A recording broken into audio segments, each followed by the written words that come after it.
What she points out, many things have happened. The proverbial lot of water has passed under the bridge since then. And do I have any thoughts of the fact that in the early 1980s, in her words, that we were helping Osama bin Laden, and then by the late 1990s he was a sworn enemy, and by the early part of the 21st century was responsible for 9/11. Basically, what do I think about that? Well, we could talk the rest of the night about Afghanistan, but I'll try to answer your question. And there is a chapter about Afghanistan in the book, rather Outspoken, that 1980, keep in mind when the Soviets invaded, has obviously been more than 30 years ago. Totally different situation. Well, I shouldn't say totally, quite a different situation. That the Soviets sought to conquer Afghanistan, to make it part of the Soviet Empire. They wanted Afghanistan. They wanted a warm water port. They wanted a lot of things. That's different. I'm not defending what we've done going into Afghanistan. I'm prepared to do so, but I'm not doing it in this context. But we didn't go into Afghanistan for territory. We never intended to conquer the country and to rule the country as part of our own empire. We went there originally for what I believe to be the right reasons. There may be people who disagree, but my own opinion is after 9/11, it was imperative that we go in, find Osama bin Laden if we could, affect regime change with the Taliban.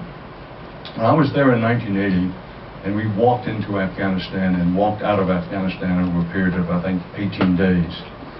One of the most dangerous assignments that I've had. I'm not over-dramatizing danger in journalism, but in my business, on some days, in some ways, danger is my business. And we walked in and walked out. But at that time, Afghanistan, which is enormously tribal, warlord against warlord, this has been their history for centuries. They were united to expel the Soviet invaders. Osama bin Laden was not a big player in the fighting. In fact, the record shows he did very little fighting and wasn't often anywhere near anything that approached the front. What he did do is, for his own religious and other reasons, help finance the resistance to the Soviet Union. Now, I'm trying to keep this short because, as I say, I deal with it in the book at some length, but you could write a whole book about it. The United States, in the first stages of the Afghans' war against the Soviets, was hands-off. In 1980, 1981, 1982, we didn't help much because the policy of the country, the belief in the State Department and in the White House was, this is in the Soviet sphere of interest. They're going to do this quickly, and there's not much we can do about it. So it's basically hands-off.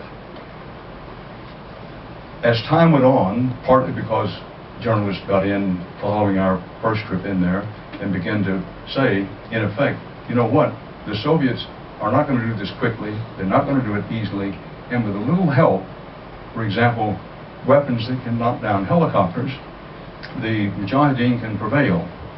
And indeed they did, and the Soviets left defeated at the tail end of the 80s. Then we, the people of the United States, as represented by our government, made a fatal mistake.